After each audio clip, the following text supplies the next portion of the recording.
mungkin suaranya yang di sini langsung dari saya ya. Dan kalau teman-teman ikut Zoom-nya bisa dengaran ya, tidak nyambung ke sini. Baik, kita akan mulai perkuliahan kita untuk pagi hari ini, melanjutkan ESPT yang kemarin. Hari ini kita akan lanjutkan ke 1770 ya.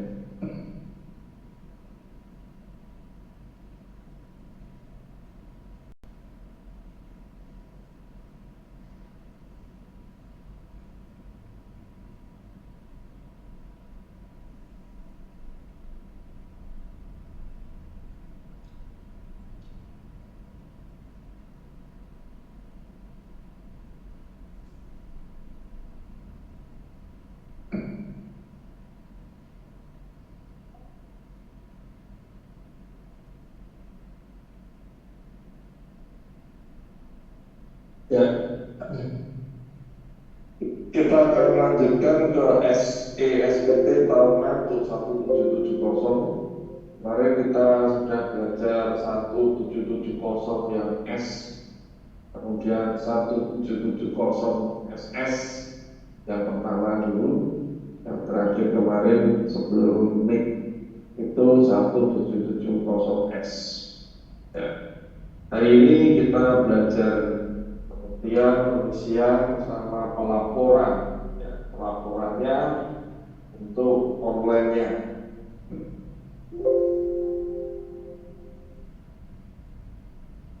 Mengingatkan dahulu ya, jadi untuk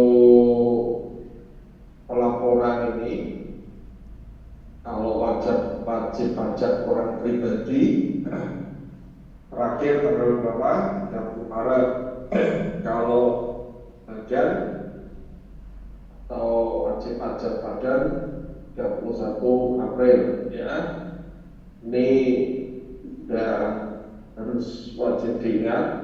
Kemudian untuk tahunan pribadi menggunakan formulir kemarin, ini mengingatkan kembali saja ya, itu yang SS itu pegawai yang penghasilan kurang dari 60 juta.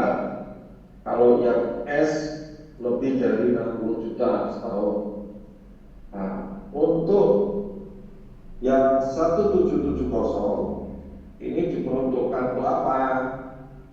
Jadi ini diperuntukkan bagi wajib pajak orang pribadi yang melakukan kegiatan usaha atau pekerjaan bebas, memperoleh penghasilan dari satu atau lebih pemberi kerja, juga memperoleh penghasilan yang dikenai PPh final dan atau bersifat final, dan memperoleh penghasilan dalam negeri lainnya atau luar negeri.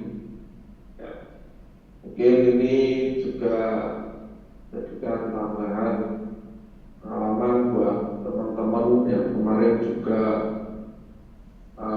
jadi relawan pajak ya. Jadi kalau relawan pajak itu kayak Mas Faiz misalnya,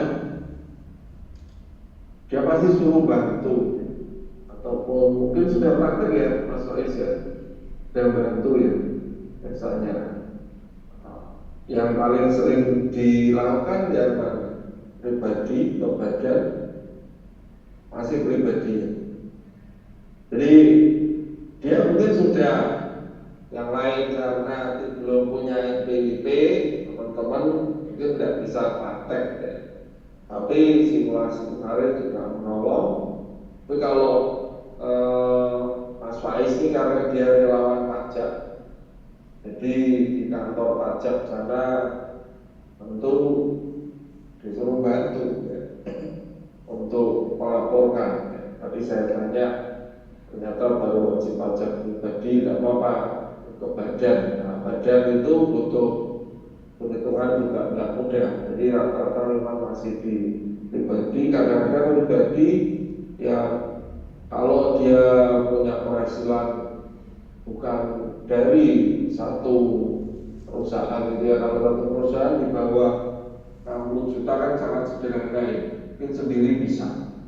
Tapi kalau yang sudah lebih dari satu seperti ini, mungkin butuh bantuan.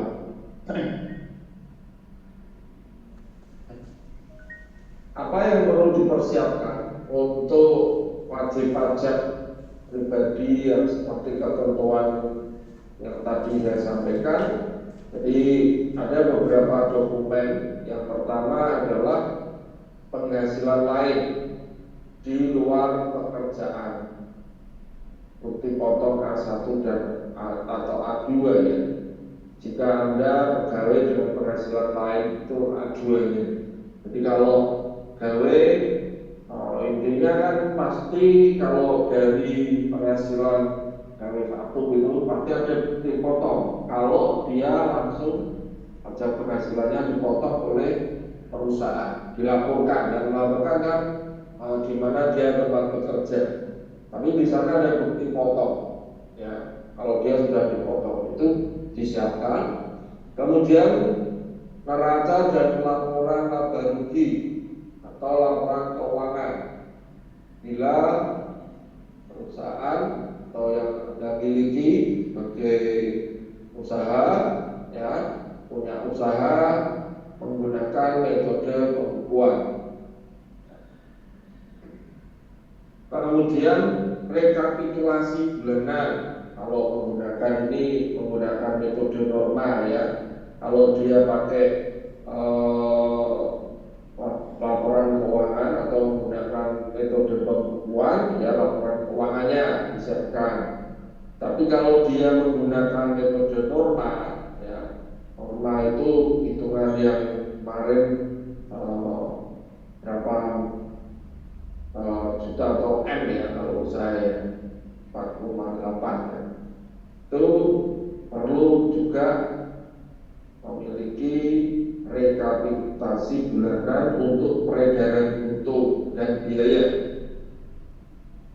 Jadi kalau normal kan pakainya peredaran bruto, ya, kemarin itu dia tidak pakai metode pembukuan. Kemudian juga perlu disiapkan lembar perhitungan PPh terutang. Nah, PPh terutang ini nanti perlu diperjelas lagi untuk statusnya, PH atau MT. PH itu maksudnya pisah harta, ya. Atau MT itu kalau istrinya mau melaporkan sendiri. Nanti ada saya jelaskan di bawahnya. Daftar perhitungan peredaran bruto, kalau dia seperti tadi hitungannya menggunakan norma, ya. Kalau UMKM omset maksimalnya 4,8 miliar setahun, ini jumlah penghasilannya, ya. Kemudian untuk PPh pasal 25 juga pemberitahuan norma ya. Pemberitahuan norma itu sama, jadi pengusaha omset di atas 4,8 miliar. Kalau UMKM tadi maksimal 4,8 M. Berarti kalau pengusaha itu karena dia lebih dari 4,8, biasanya dia kayak ini juga khusus untuk agar dia lebih ya, dia butuh untuk pemberitahuan normal.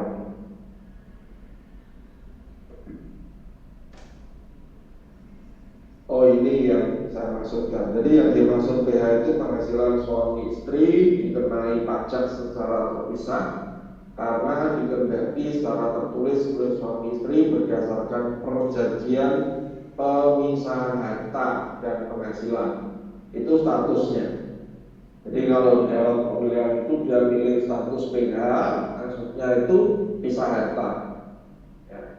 Sedangkan status MT itu penghasilan suami istri dikenai pajak terpisah karena dikehendaki oleh istri yang memilih menjalankan hak dan kewajiban perpajakan sendiri. Jadi Apalagi sekarang karena ikannya sudah terdeteksi sebagai NPWP sendiri, banyak yang bisa menjalankan hak dan kewajiban perpajakan sendiri. Jadi istri milik sendiri.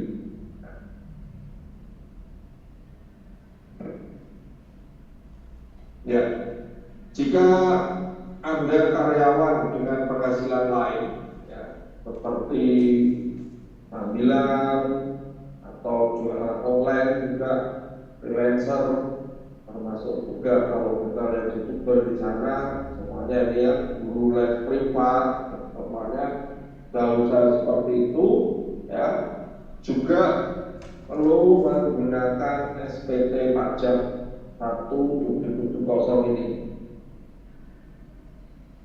Nah, pelaporannya juga sama, bisa pakai juga SPT atau e-form juga, e-form datanya. Ini contohnya ya, misal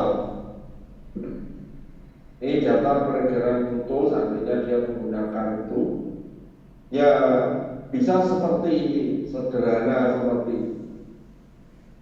Ya, kalau misalnya dia menggunakan peredaran brutonya, dan per bulannya seperti apa, PPh finalnya, kalau model PPh bruto kan dia menggunakan PPh final 0,5% dari omsetnya. Ini contoh ya, menggunakan import seperti ini bisa. Kemudian ketika nanti teman-teman melaporkan untuk SPT-nya, yang masuk seperti kemarin, masuk di menu lapor SPT, jadi tampilannya seperti itu, kemudian masuk di menu lapor SPT, ya. Sebenarnya hanya kalau ada beberapa lampiran di SPT tadi yang perlu teman-teman isi. Nanti di bagian A, dari lampiran 4-nya ya, di formnya itu dia berisi harta pada akhir tahun yang kemarin. Jadi kalau dia laporkan akhir tahun kemarin itu ada di sana. Kalau dia baru, dia ya laporkan baru, berarti kemarin tidak langsung waktu ini. Ya. Tetapi di dalam pelaporan kalau menggunakan e-form pasti ada ya. Kalau kita punya hitung-hitungannya, tapi kalau baru ya berarti langsung saja. Kemudian kewajiban atau utang akhir tahun, ya, kalau ada yang kemarin utangnya. Kemudian ternyata juga ada tentang keluarga. Jadi kalau ini terkait dengan tadi ya, yang status tadi, bisa harta sama PH sama MT tadi. Jadi dibutuhkan hubungan keluarga seperti itu. Kemudian yang untuk lampiran 3-nya, ya, di sana bagian A-nya akan mengisi penghasilan yang dikenakan PPh. Setelah dihitung teman-teman buat hitungan, kalau itu di sana kurang ya dari tadi ya ketentuannya, ada penghasilan yang dikenakan pajak penghasilan itu berapa. Setelah itu kayak yang kemarin ada final, ya, dikurangi itu dan lainnya. Kemudian juga ada penghasilan tidak termasuk objek pajak. Kemudian bagian C itu penghasilan suami istri yang terpisah. Jadi kalau dia menentukan PH atau MT tadi itu ada. Ini adalah form-form atau lampiran tapi harus diisi waktu mengisi di SPT-nya. Untuk daftar pemotong, kalau pemungut TPH tadi sudah dipotong dari wargi atau yang dibayarkan oleh PPH oleh pihak lain, ya, itu ada di lampiran 2. Ya, ini bentuknya nanti seperti ini, nama pemotong, NPWP pemotong, ya, nomor bukti pemotongan, dan ya, seperti ini lampiran 2-nya, nanti bentuknya seperti ini, itu diisi, ya.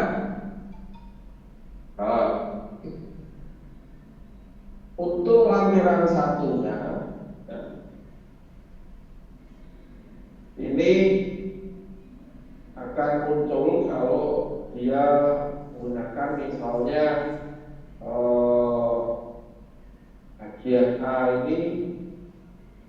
Kalau teman-teman sebagai usaha yang lumayan, punya pribadi tapi punya penghasilan yang besar atau usaha biasanya, ya, itu kan kalau kadang-kadang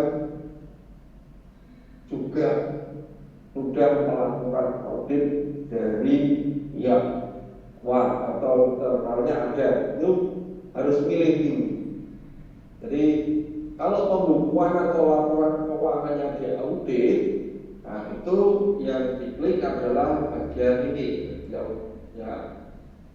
audit. Jadi kalau tidak pernah diaudit, ya ini tidak diaudit. Perbedaannya hanya ketika diaudit, dia akan atau diminta, teman-teman diminta untuk mengisi, ya, nama akuntan publiknya, akuntan pabriknya, nanti disuruh. Nah, kalau tidak, teman-teman gunakan itu biasanya si diminta untuk mengisi, ya, untuk laporan itu ada konsultan pajak. Jadi minimal biasanya ya konsultan pajak ini kalau beberapa perusahaan seperti itu. Ini lampiran 1 bagian A-nya seperti ini. Ya, secara umum nanti seperti itu, teman-teman, ya. Jadi ketika setelah diisi semuanya, laporannya, gambarannya itu intinya begini. Disiapkan aja kalau kita wajib pajak pribadi itu mau menggunakan yang paling mudah ya tadi, kalau pakai norma kurang dari itu ya langsung saja hitungan brutonya, ya. Tapi kalau mau pakai pembukuan, memang ya disiapkan laporan keuangan, isinya seperti itu. Bedanya ada di situ. Isiannya tidak sulit di situ. Cuma hitung-hitungnya sudah dilakukan, hitung dulu. Makanya kalau penghasilan yang di sini kan besar, ya. Kalau yang udah besar biasanya punya konsultan pajak, makanya tadi disuruh isi. Tapi kalau sangat besar, bahkan sudah diaudit oleh akuntan pabrik, itu biasanya sudah dipercaya, ya, tinggal memasukkan saja, tidak sulit. Beberapa perusahaan permisian seperti ini ya diserahkan kepada yang paham tentang pajak. Jadi kalau teman-teman diisi, misalnya ada perusahaan itu sedikit sekali yang buat sendiri atau lapor sendiri, ataupun itu dalam pajak juga memberikan bantuan, ya, supaya mereka tidak kesulitan. Seperti contohnya tadi ada relawan pajak, itu tujuannya ya biar mereka mau lapor gitu, ya, tidak kesulitan. Sudah kangelan, tak kasih tenaga atau kita atau kantor pajak sendiri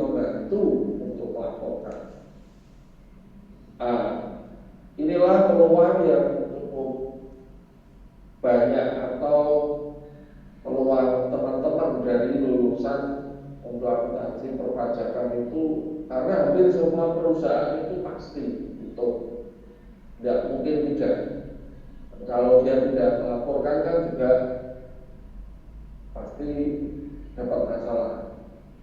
Jadi nanti setelah itu yang lainnya di sana ya bisa saja kalau kenyataannya memang ini sudah dilaporkan yang sudah dibuat, itu dia akan muncul seperti ini data-datanya. Misalnya kalau pajaknya semuanya di situ dan kita laporkan ke SPP-nya.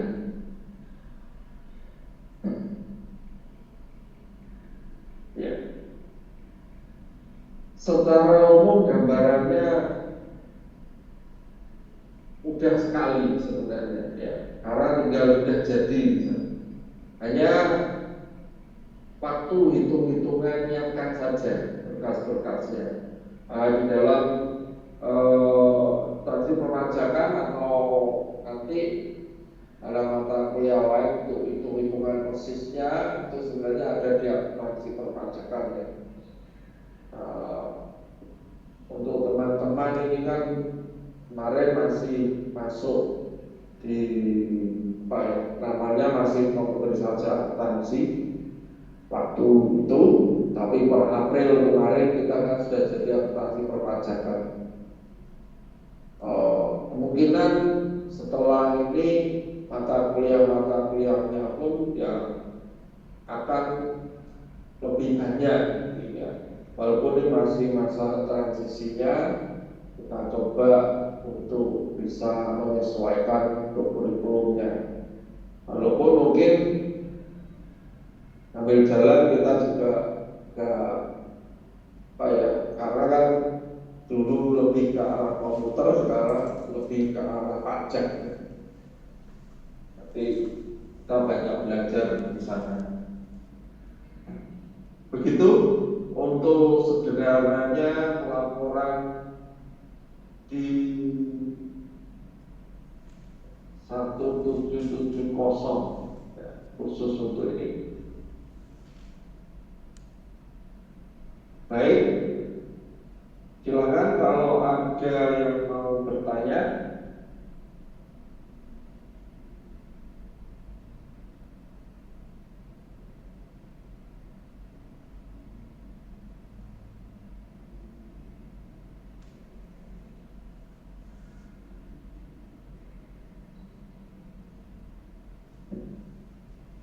Dari tes belum ada saya. Bu Mira dari Kendal ada pertanyaan? Belum ada Pak. Dari Ungaran? Ungaran juga belum Pak Iwan.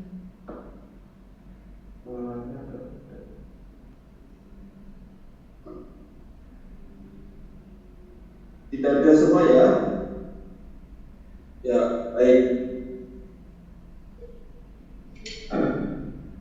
Baik, kalau begitu